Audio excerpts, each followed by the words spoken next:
Hello everybody, Andy here, and today, as they do every year, Adepticon has just occurred, and so all of the big companies are doing a bunch of reveals, and obviously we all know GW, say what you will about the company and the leaks that go through and all that stuff, they put on a good show, okay, and obviously I'm going to talk about it right now. So let's shrinkify me. And, oh, by the way, I'm going to obviously cover the skirmish games mainly. And disproportionately, Kill Team is going to come first and probably be the longest thing I talk about. With the most knowledge. Strong word, I know. But I do want to talk about everything because, of course, we have just a bunch of stuff. Honestly, the only thing that I have literally nothing to say about is Horus Heresy. Because, in my defense... Not that I don't like Horus Heresy, although I don't. But like, it was just like a short teaser trailer, and it's a system I don't like. Cool. Everything else though really big. So Age of Sigmar, if you're interested, we will get to that at the end. 18-minute cinematic. We're not watching that here. Go watch it yourself. Okay, cool. In fact, hot leaks. I have not watched it yet. Because I've literally just woken up. It is 4:45 in the morning. I was a touch sleepless. I thought, let's do it. Okay, anyway. Kill Team. Termination. Kill Team Termination. We've had Salvation, Nightmare, soon? And now Termination. Okay? Notice Termination sounds a little bit like something... You know, that might be the final thing we call something. So there have been some rumours, if you're not aware, online that this is a 3-box season, not a 4-box. So Termination might, it doesn't say this in the article, purely speculation and rumour, might be the final box. But GW doesn't. GW never tells you if something is limited or if it's the final thing in an edition. So we will just know when the next thing they release is the next edition. Anyway, what's happening for the next edition? No idea. Literally no idea. Okay. Anyway, we have Brood Brothers versus Harnkin.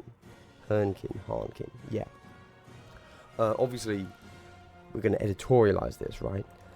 If you want to see what's up, go check it yourself. However, step one, we need to look at this, okay, because this here is the terrain. We'll talk about that right now, because that's actually funny. Let's skip all of this. This is our terrain. Another win for G-Dubs on the terrain of this edition. So, all this season. Great. Cool, and then we're getting to our boys and girls. Chaps, chapesses, and chapai. So, you know, look. Do they look cool to you? I think they look cool because I like trench coats. That's it. That's all I can say. Do they look dwarf-like? No. These don't, in any way, shape, or form, shout dwarf to me. Which I think is a bit of a shame. If I'm just thinking outside the box, nothing here says dwarf. Like, literally at all. Which is sad. Because they brought dwarves to 40k and said, yeah, let's not make it dwarf-like, right? They're just short. Well, you know, short kings. Fair enough. Let's have a look at what we've got here, chaps. So top left here, we've got a grenade guy. He's going to throw grenades. Nice. Top right, bottom is pistol and plasma knife. Bottom left, shotgun and plasma knife. We can assume that those are going to be the two warrior options, right? Do you want to go shotguns or do you want to go pistols? Which is interesting because so normally shotguns are just better than pistols if you have those as an option. But we know obviously that the Votan have a wide selection of pistols, so maybe you won't be limited to just that pistol there. You'll be able to take any of their pistols, I guess. I don't know. This bottom right guy, I don't have any idea what that weird contraption is. I would guess it looks a bit like a grenade launcher or a rocket launcher, right? So you see it looks a little bit like those are tripod legs, or bipod, sorry, that they can flip down. And then that looks a bit like a missile head. I suspect if we could rotate that model, that barrel is actually quite long, and so it's a one-armed rocket launcher. Who knows, right? Okay, then we've got a sniper. He looks cool, nice. We've got another shotgun. We've got a crossbow, which means it's going to be silent, which is nice. He's also got some NVGs, night vision goggles, so presumably he's going to be silent and maybe have a smoke grenade as default, which he will then be able to shoot through. Then we have another, a dual-wielding knifey girl, followed by a dual-wielding pistoly boy and shotgun. Cool, nice, I like it. So when I first looked at this team, I thought, those look really cool, nice. Now that I've gone through them properly and have had more than just my initial one-hit opinion, there's once I've transcended the view of trench coats are cool, they look a bit bland, maybe. What's your take? I don't know. Because we've already had to accept that Votann are not dwarfy, particularly, right? So, yeah, oh dear. Don't get me wrong, waistcoats paint fast, so good. That's all I really care about. Then we get to the Brood Coven. So I had a quick little check because I'm a little bit out of touch with 40k these days. And I was like, Brood Coven used to be a squad that the Genestealer Cult's army in 40k could take. I, in my head, had thought they'd removed the Brood Coven as a specific unit that could be taken. And so I double checked, and that is true. The Brood Coven are no longer a specific set of models you can take. And they are just, hey, if you have a Genestealer Cult, you could take a certain amount of points as with the Astra Militarum keyword and say they're Brood Coven. And that was fine. Cool. However, this is, from the looks of it, going to be exactly what the Brood Coven used to be, which is just modified for the new Cadian sprue, which, honestly, pretty cool. I think these guys look great. And, yeah, nice. I mean, it looks like we're going to get some specialists. So, because, of course, so we have to relate this to the currently existing White Dwarf Worm Cult team, don't we? And I've got to be honest, I've looked through. It looks like it's, I mean, I don't know, but it looks like it's going to be basically identical. Anyway, let's look at them and then we can talk. So, obviously we've got our guy holding our standard here, our icon bearer. He's going to be a standard, counts as +1 APL for holding objectives. Comms, nice. Dude who's going to be like a zealot, I imagine. So he's got a faith token, and he's going to hit you in the face with a shock maul, which will have stun. Although he's got a special backpack, actually. Maybe he'd be an Auspex guy? Don't know. Pass. We've got a sniper, who I'm going to guess is going to be more of a marksman than a sniper. We've got a shotgun, which is cool. Also a funky arm to hold it. Maybe that would be special. We've got a medic. Is he going to be a standard medic, or is he also going to give a buff? A little bit like a corpseman does in Blooded? Don't know. We get a... Now, correct me if I'm wrong, but this is just a legitimately normal person. It doesn't even look like a head swap. Okay, fair enough. We've got a melter. We've got another normal dude, but that is definitely a head swap. And then we've got our leader, who has both a power sword and a pointy claw, which is good. Which is a bit of an odd one. Are we just going to ignore the pointy claw? Don't know. Interesting. Yeah, okay, cool. So these are all cool models. I think they've done a nice paint job on them. I think that if you are a Gene Stealer cultist, this is spot on, looks really cool. I also went to see Dune the other day, and I was thinking, which faction are the Fremen? They don't really exist in 40k, which is really weird, all things considered. However, considering that Gene Stealer cultists do have the little nose plug, maybe they're the closest we've got, which is interesting. However, there's more to the Brood Brothers, and that is this set here, which means we immediately see how these guys are going to play. Are we going to take one of these as a leader? Is it going to be similar to Worm Cult, where we can swap in for two? I don't know. Also, I guess I now have to go and buy this set, because even if it comes in Kill Team Termination, I need to get these painted. So I'm going to go buy this set and get painting, because then they're done. And it will be a little bit less hobby to do when Termination turns up. So that's next on the hobby agenda. Nice. That's kind of it for Kill Team. There's not much else to say. It was a lot. They gave us the full previews, unlike, if you recall, was it Adepticon last year? No, that was Into the Dark. The year before, when they revealed Corsairs and they just revealed the one dude with the bird. That was good lols. This terrain's terrible, obviously. However, I will say, actually, in its redeeming factors, this third season of Kill Team has been great for Necromunda players collecting terrain. So, credit where credit's due. Good job then. Okay, that's Kill Team done at 12 minutes exactly. Bam, smash. Thank you for watching. If you're a Kill Team only chap, let's get on with the rest of the skirmish before we get into the big uns.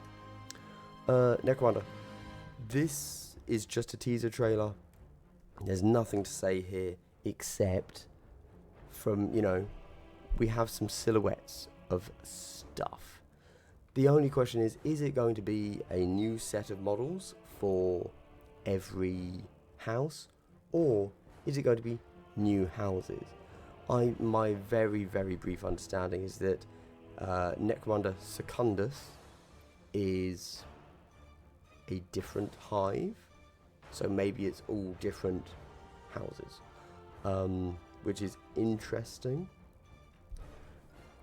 I would also assume that a new rule set is coming, because they've changed the Necromunda logo, which typically in GW fashion means new rule set, which I actually didn't pay attention to for Age of Sigmar, but I assume that Age of Sigmar also has a new logo, so that would also mean a new rule set, which is true. Cool. I will say briefly, as someone that has recently bought like one of everything for Necromunda, they don't need to do new gangs. The current lineup for Necromunda's models is really not very robust. So in the rules you have Juves, regular gangers, champions, leaders. One box with identical models. So there's no way to know who's a Juve. Like, there's no physical difference between a Juve, a ganger, and a champion, and a leader. Like, what? Absolutely mad. I don't understand the Necromunda model lineup. The book lineup I understand, that's how they're making a crap load of money. But because it's not good. That's a whole other video. I've looked into Necromunda recently. Played a game. It was fun enough. As a beginner thing. Anyway, that's a whole other treatise that I can talk about for a very long time. But new models, presumably. Cool. We then get to the war cry. I don't know why I said the war cry. Briar and Bone. So just going into this, we had leaks that it was going to be these chaps and those chaps. There you go. So I was expecting this. These guys, I like the Bone dogs. No, they're cats, aren't they? They look like bone cats. Are they cats or dogs?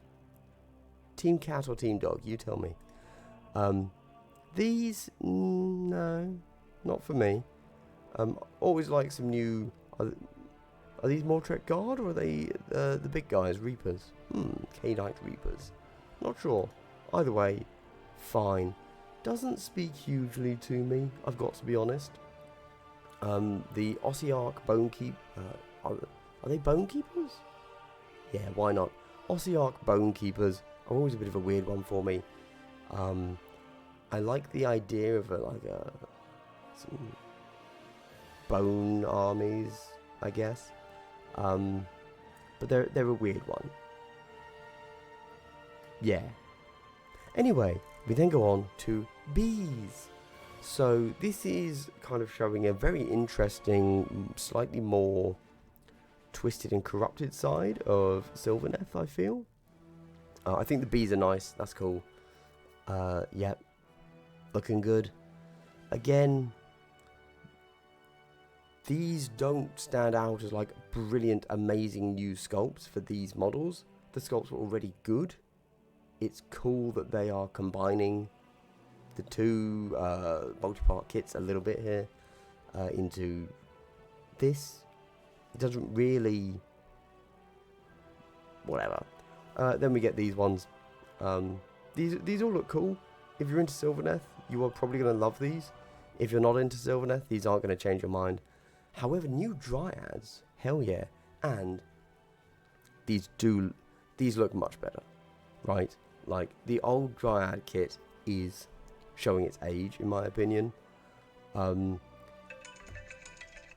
I'm supposed to wake up now. It's the kind of thing that they're basic troops. It doesn't matter. They don't need to look good. And I guess that's why people currently can stand them for Age of Sigmar. But these clearly just look better. They have cleaner, more defined angular angles. And that's good. Cool. I like it. We then have the terrain. This isn't quite the Sarlacc pit. It's a bit weirder. But I guess if you're into Warcry and you're into all of that kind of treetop stuff that it does, this looks good. I'm not at all. But cool. Good continuation of the theme. We then go to Underworlds. Now, I love the idea of Underworlds, right? It's got a board. You just need a small deck of cards that you don't need to learn deck building for anymore. And some of the best models out there in the Warhammer range, full stop, right? So, really cool.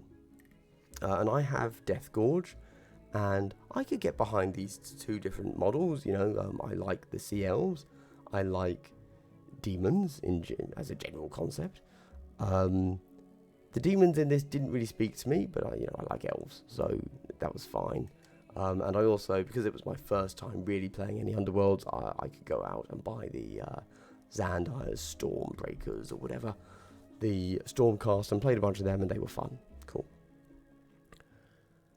So Wintermoor gets revealed, and I was vaguely excited about possibly covering a new Underworlds, because it interests me for many reasons, basically. Okay. Now remember, I said that Underworlds has some of the best models in 40k, or in Warhammer, in the GWIP.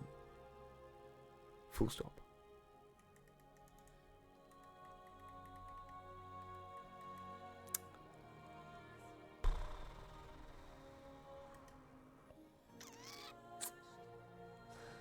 Yeah, so Brethren of the Bolt are,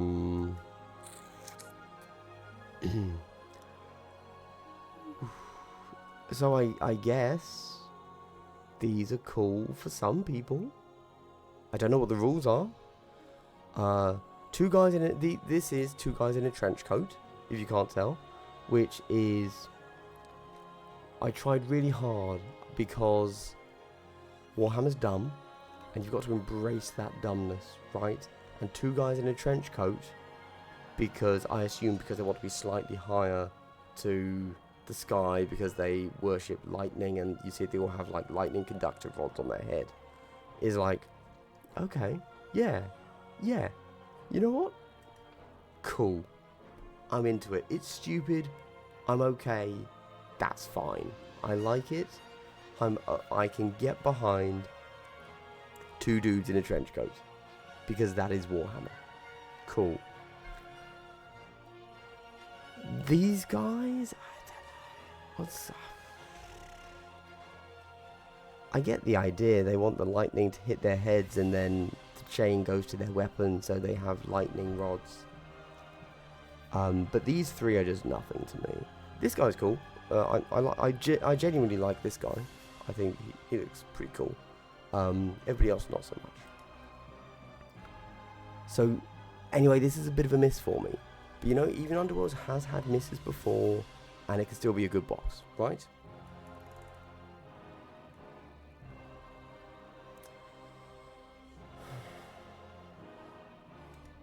So these are just some of the Skinnerkin. Just, you know, it's bad when I say they're paint quick as their only redeeming quality, right? I mean, this is 5 seconds with contrast paint.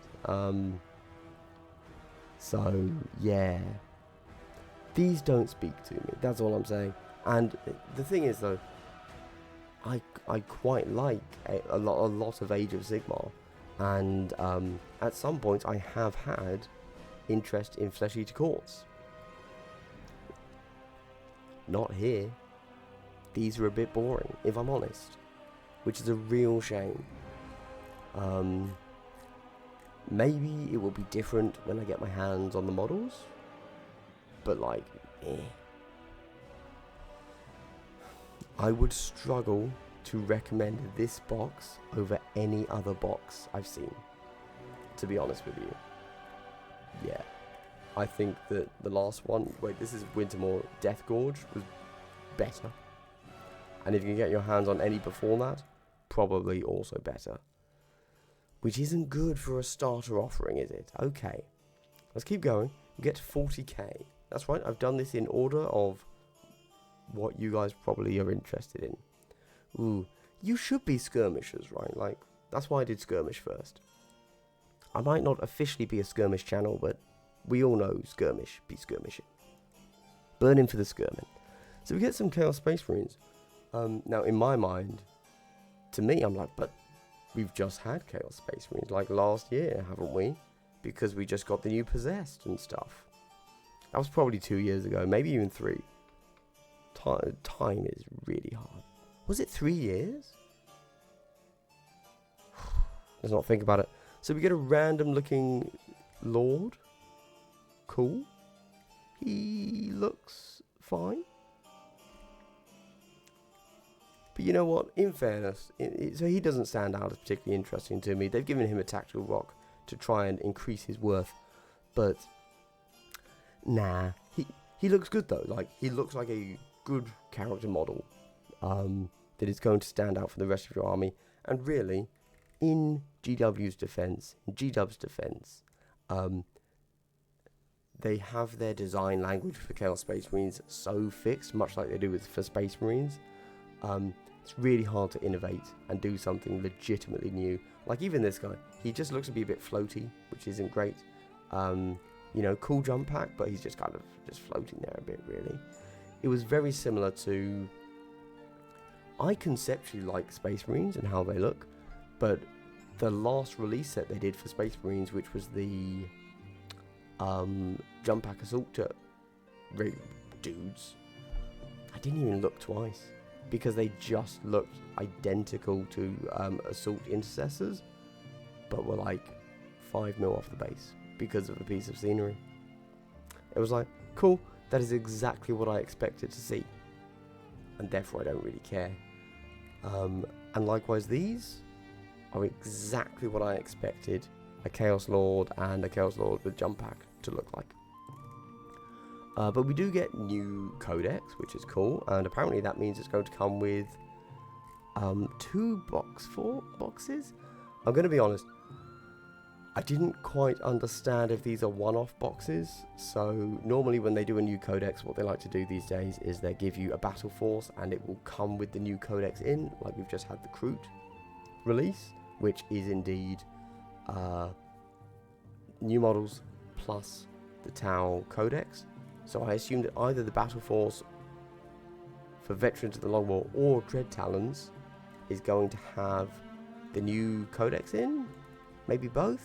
I don't quite understand. 2 battle forces is weird. There you go. Wait, is this actually just a really terrible way of distributing the 2 new models? So if you want to get both new models, you have to buy both battle forces. Because you're going to get the Jump Pack Chaos Lord in Dread Talons and the regular Chaos Lord in Veterans of the Long War. G-dubs, come on. Okay, it's fine. The Old World. Dwarves. Yeah, cool. Now, this is for people that like the Old World. Oh, is this a new model? Oh, that's cool. I can get behind that. Is this a new Slayer? Ooh. Okay. You know, really, this is... Why would GW not just do a straight up new Slayer? Come on, G-dubs. Oh, because they have that whole army of Slayers, but they don't look good. Yeah, never mind. I think dwarves are cool. There you go. However, like in concept, like, you know, I'm like, oh yeah, give me a whole line of armored riflemen. That is exactly my vibe. These are great. However, maybe I will be interested to see how these look in person, because again, it's an older tech, it's an older quality of plastic, on smaller size scale models, and it's like, and they're all one pose, really. I mean, look at these. I think these are like literally identical. 1, 2, 3, 4. Yeah. Just identical poses apart from your 3 standard bearer, etc. Yeah. Look, if you're into the old world, dwarves, great. Perfect. Oh, and Forge World resin. Oh my god, what's this? That is a face for a Slayer. Okay. Oh, and metal. Oh, they let us buy metal? That's really cool of them. Thank you, G-dubs. You know what? Hey. Good.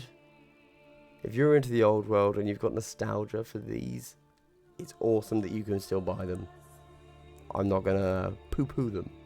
I think that old world coming back is also cool, regardless of nostalgia. So, I'm all for it. Would have been nice to have seen some newer stuff, but whatever. I'm not the old world target market.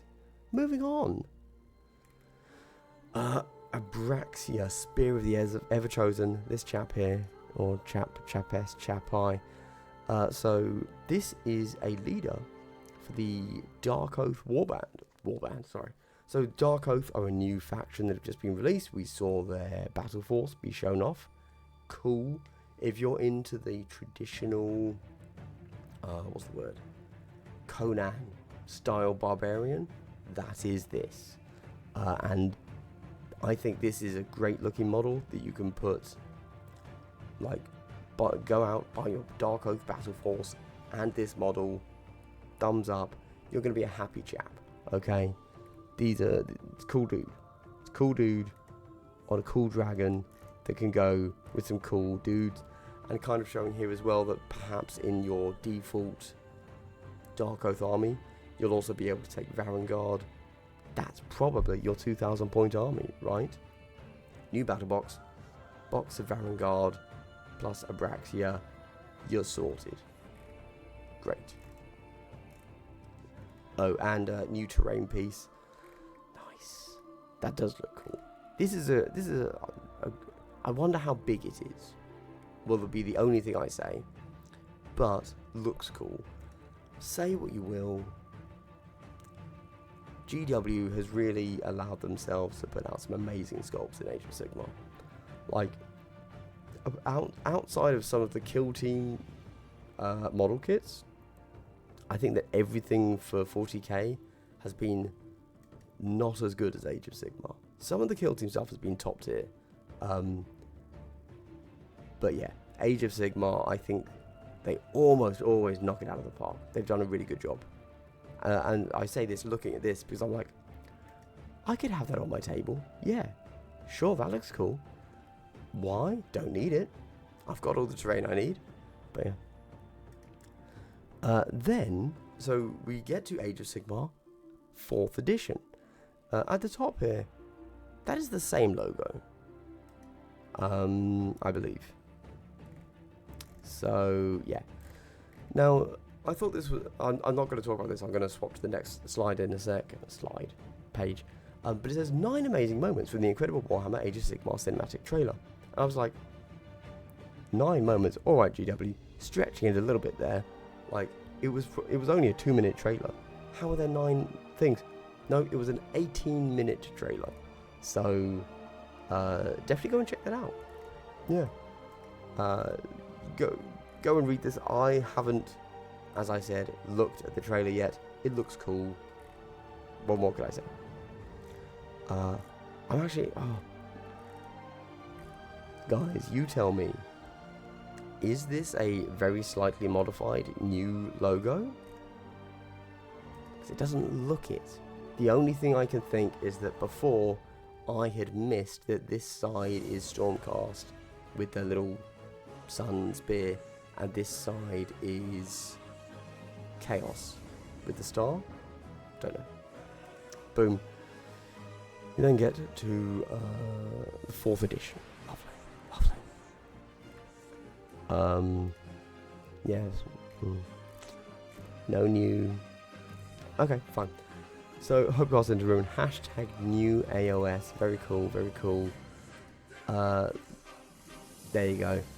Oh, yeah, here. So, we expected to see it. Spearhead is now an official way to play, just like Combat Patrol. Spearhead and Vanguard boxes. Oh, interesting. Okay. So that means some factions are going to have 2 out of the gate? Or the Spearhead boxes are replacing the Vanguard boxes, so they'll just be updated as they go. Yeah. Cool. Okay. Despite its small scale, Spearhead is a deep and robust game system with enough depth and twist to provide endless replayability. Sure. So, yeah. So if we scroll to the top, because... No, I'm not going to be able to find it. Let's not drag things on too long. It's already been over half an hour. So, yep, things are taking place in Actually now. We know that the new box, and they've kind of confirmed it with this trailer, is going to be a redo of the original box from the Stormcast perspective. So we're going to be getting the... I'm going to call them Liberators. That's the wrong word. But yeah, we're going to get the Liberators, because that is the right word, but for the other unit. And then we're going to get the guys on wings, because we've seen them in the trailer. But in the new armor, great. The new armor looks so much better. Like, yeah. So that works totes for me. So also the whole game is getting indexed, because it's a rules update. Index everything. Interesting choice. I like an index because it means that everything's on the table, right? They can completely redo the rule set. They could add new stats, take away old stats they don't need anymore. Really interesting. Yes. However, so I did read the article. I just can't find the specific thing it says. When asked, why is it being indexed? It's like, oh, it's all new, and it's and the buzzwords they've used for why they've done it are identical to the buzzwords they used for why they redid 40k, which is streamlined, simpler, but more depth. Luckily, they didn't say no rerolls, less rerolls, because Sigmar already doesn't have rerolls, basically. Which is really interesting, because Age of Sigmar doesn't need to be simplified. From the core rules perspective, it's already simple. What do you simplify? It's already a streamlined 40k. What are you streamlining? Those are not things I want in Age of Sigmar. You know? It's fine. Because we saw what all of those buzzwords meant for 40k, and it meant none of them. Less rerolls, really, GW? Are you sure? So I'm not paying any attention to it for this. My main query is going to be, what will they do? I don't think they're going to change it, but will they change the double turn? And the reason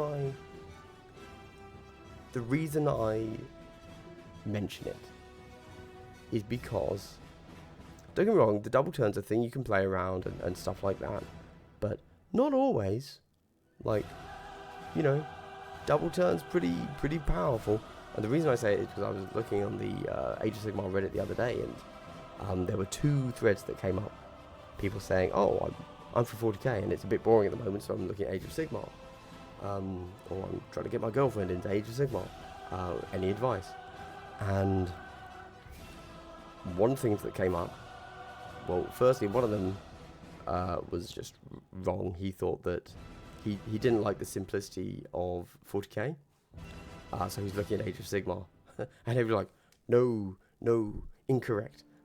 That's not what we do here."